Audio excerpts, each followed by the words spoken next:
Friends, today we are going to talk about variable structure control, and mainly we will see that how the Simulink model can be created to understand about the variable structure control.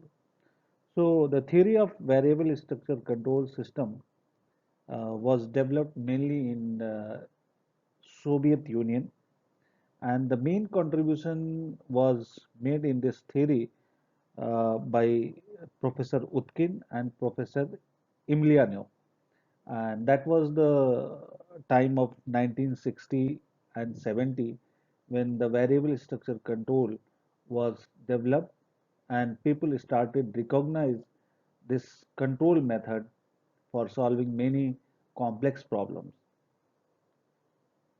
So we can understand the variable structure control design and creating its Simulink model through taking one very well-known example problem, that is the double integrated problem. So the mathematical governing equation for double integrated system, we can see that it is given here, that is y double dot is u. So u is a control input and y is the output. So first let's do the state space formulation for this double integrated problem. And if we are considering the phase variable formulation where the output is taken as the first state variable, so we can get the equation, that is x1 is y and then x1 dot is the next state variable and x2 dot then becomes u. And then after, the double integrated problem can be given state variable formulation, that is given here, that is x1 dot x2 dot equals the system matrix come out 0 1 0 0 and the input matrix is 0 1. So the system matrix, which is here A, that is 0 1 and 0 0, gives us that the eigenvalue of this double integrated problem is located at 0 0, which makes us which gives us a sense that the problem is not asymptotically stable. So we have to see that how the variable structure control is going to help us to make this system asymptotically stable, so that with the time approaching to infinity, t tends to infinity, the system states reaches to their equilibrium point. But we will see that how that can be designed, how we can see that this is happening in the Simulink environment. So before we discuss the variable structure control design in the Simulink environment, anyone can have the thought that what is the problem in basic control, basic concept of the control if we apply here. So suppose if we have the output which is available for the feedback, and one can think that if I'm applying u equals some constant gain into the output feedback information. So what the equation will looks like. So we can discuss about the two choices, that choice A and choice B we can see on the screen. The choice A is applying a control, that is minus AY. U is minus AY, where A is suppose less than 1, and the choice B is about U is applied U equals to minus AY, where A is greater than 1. So we have two scenarios where output is being used as a feedback signal, but the gain is, in one case it is less than 1 and in second case it is greater than 1. So for both cases we can see, if we do the simulation, for which we will see that how to do the simulation, we are getting the phase plot for both the cases, and we can observe that the system is not asymptotically stable. So for both cases, we can see from the xy plot, which is the phase plot, x1 versus x2 and x1 versus x2, we can observe that we are getting a phase plot which is not giving us asymptotically stable phase plot.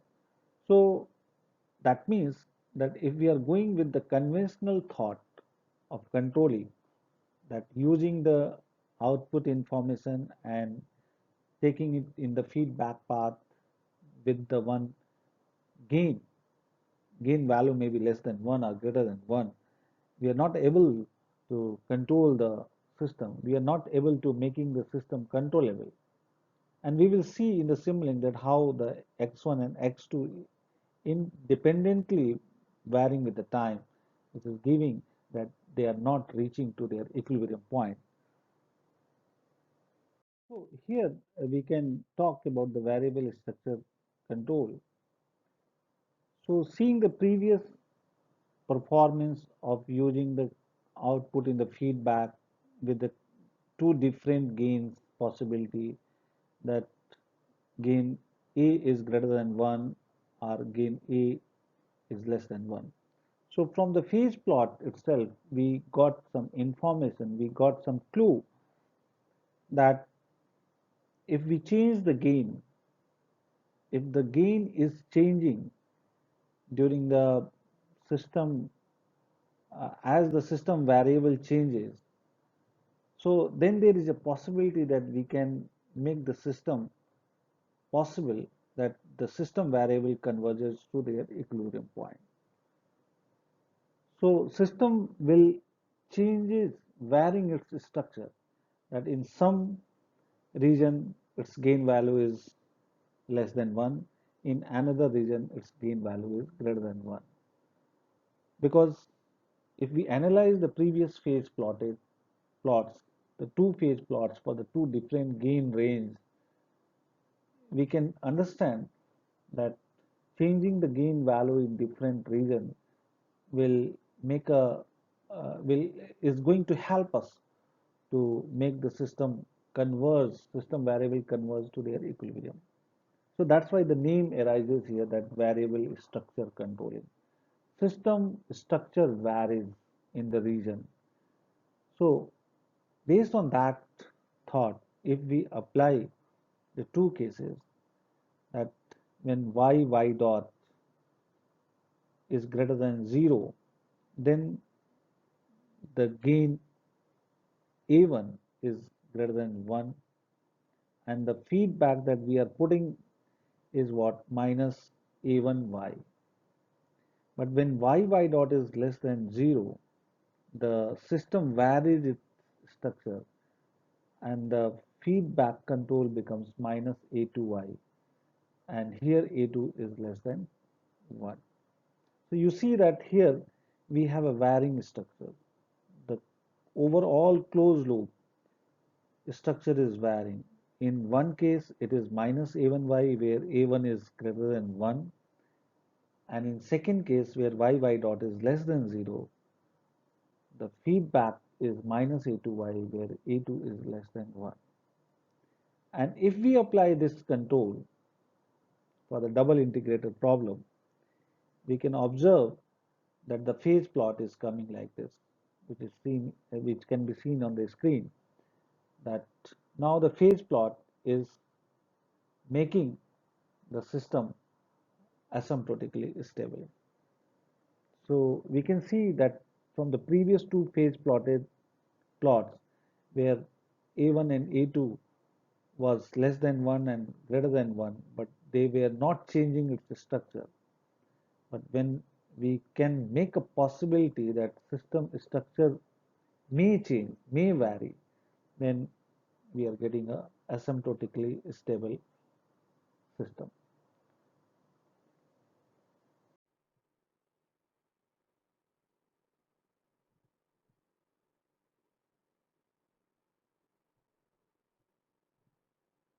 So here we are trying to see that how the Simulink model can be created. So first of all, we will talk about the conventional feedback control structure for the double integrated problem, and we will see that with the conventional control how the system is responding. So it is a double integrator. So first of all, we have to make a Simulink model for the system. So here we can see in the previous slides we have seen that x1 dot is x2 and x2 dot is u. So first of all we need x1 dot equals to x2.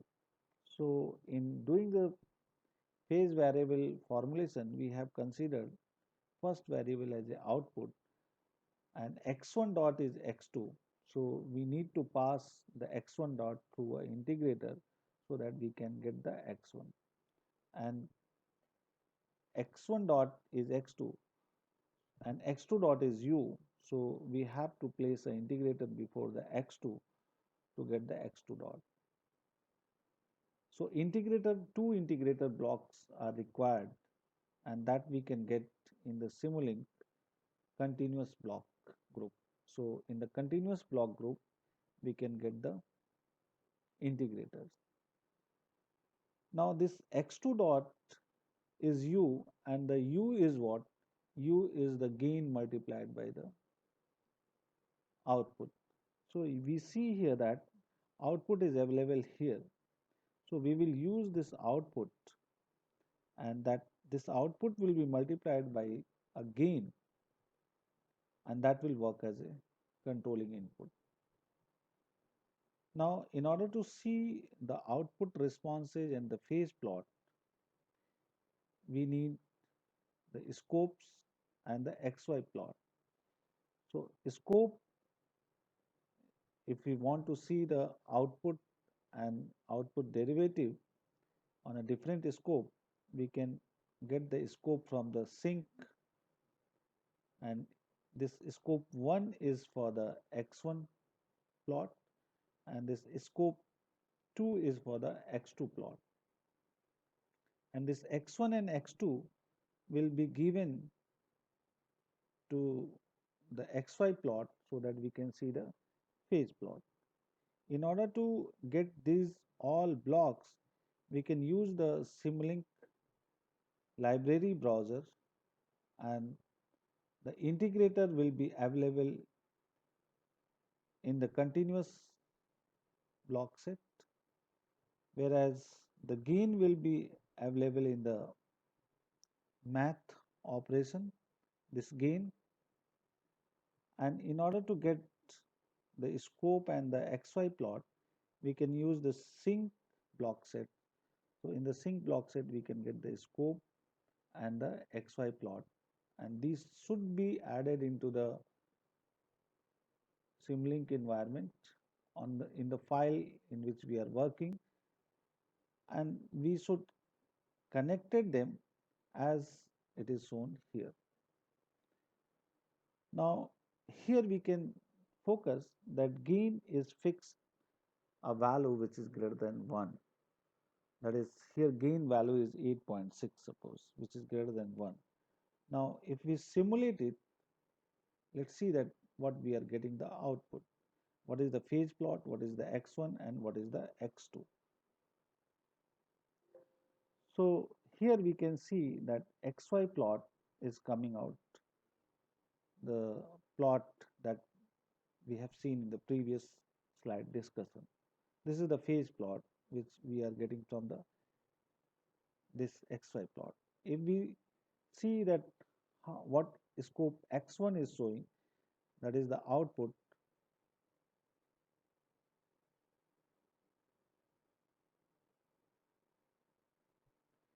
we are seeing that it is not going to its equilibrium point, that is 0. So it is oscillating. Now similarly we can check that how the x2 is giving its response with the time. We are getting that x2 is again is not going to its equilibrium.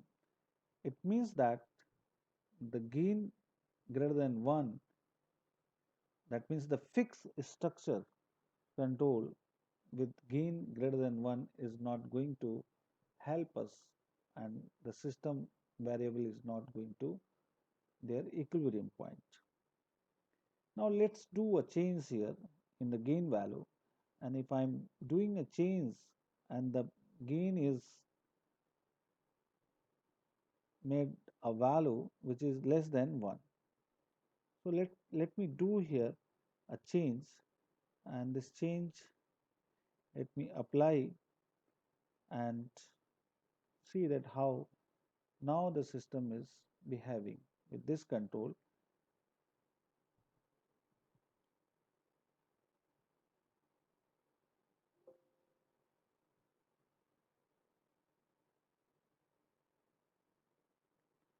Let me say,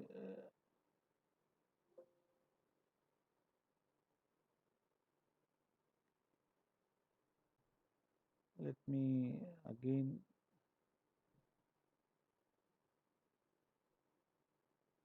you see that now the xy plot is coming here, and again we are observing that it is not the asymptotic stable case, and we can observe here from the x1 plot also that again with the gain value less than 1, it's not able to reach to its equilibrium point.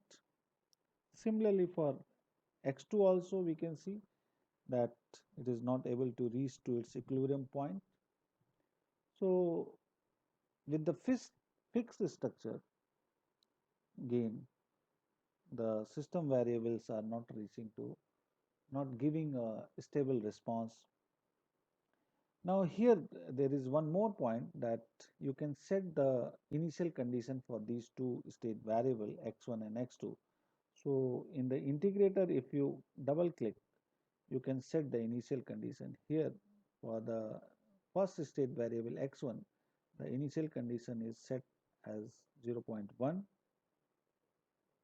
and for the second state variable, the initial condition is set 0.01. So according to the system initial condition, you can set here by double clicking on the integrator block.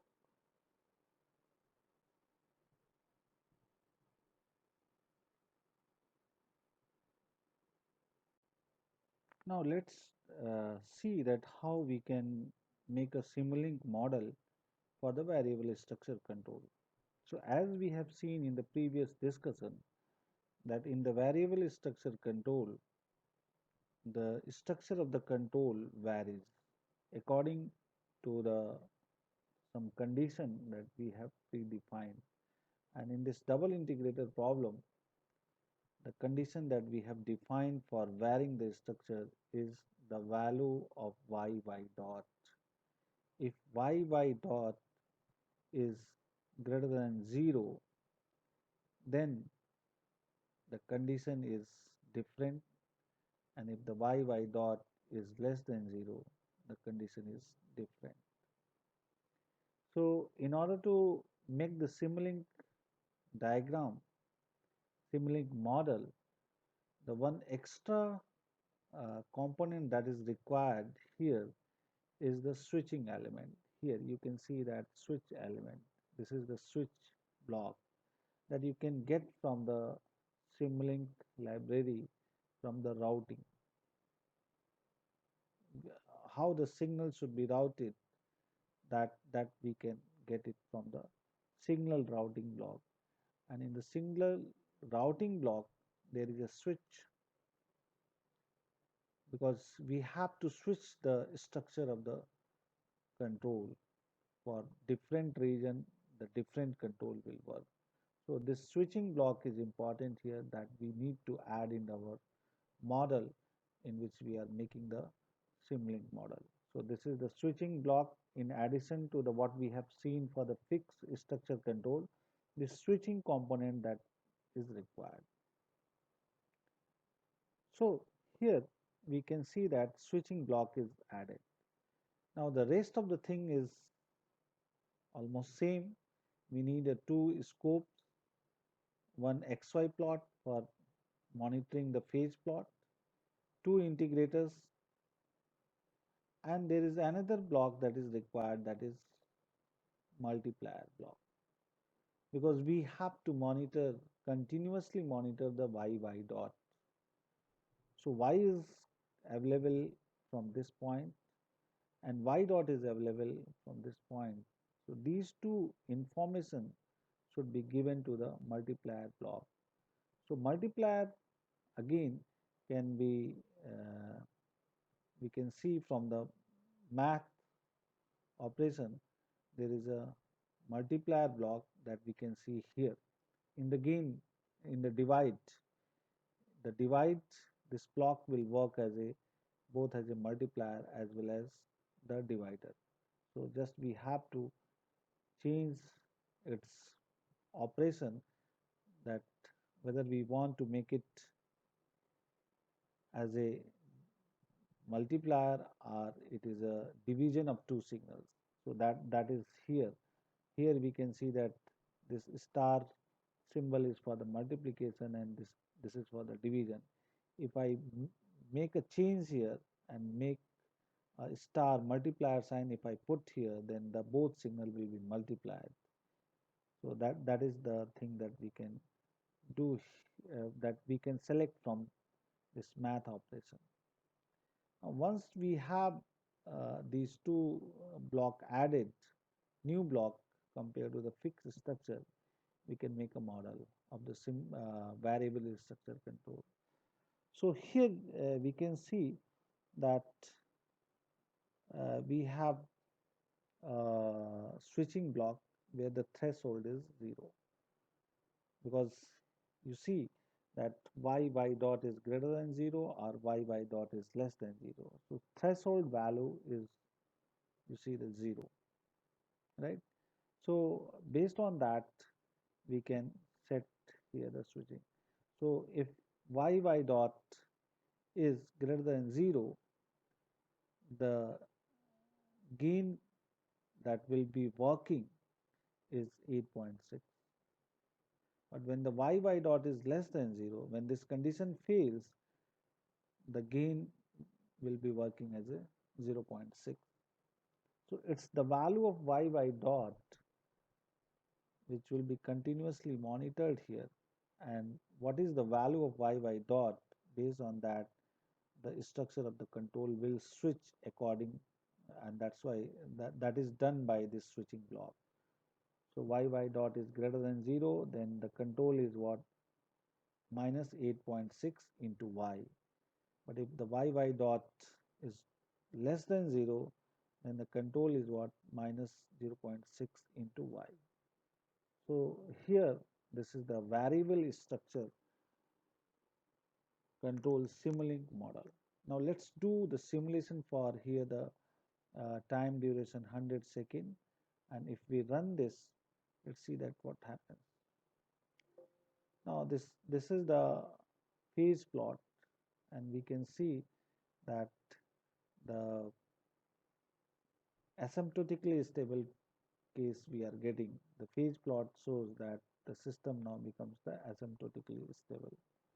Now to make it more to do the confirmation, if I check the x1 and x2, let's do the check of x1.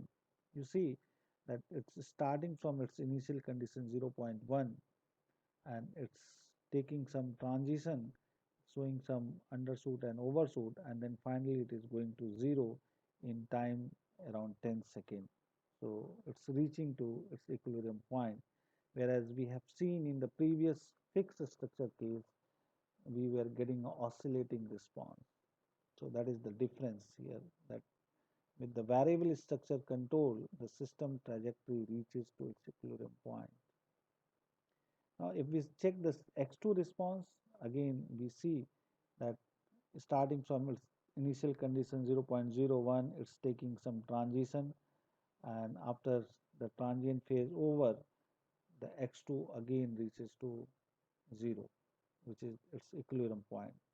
So we can see here that the variable structure control have a very that is the advantage, that it can make a system asymptotically stable even if it is not, and it is a very important feature, and that's why it's attracted the control engineers to use this control technique, and later on this control, variable structure control was converted or having taken a new dimension of control that become popular as a sliding mode control technique. So that's why this Simulink model, in this Simulink model, we have seen that how the variable structure control can be designed with the use of Simulink blocks and mainly the switching block.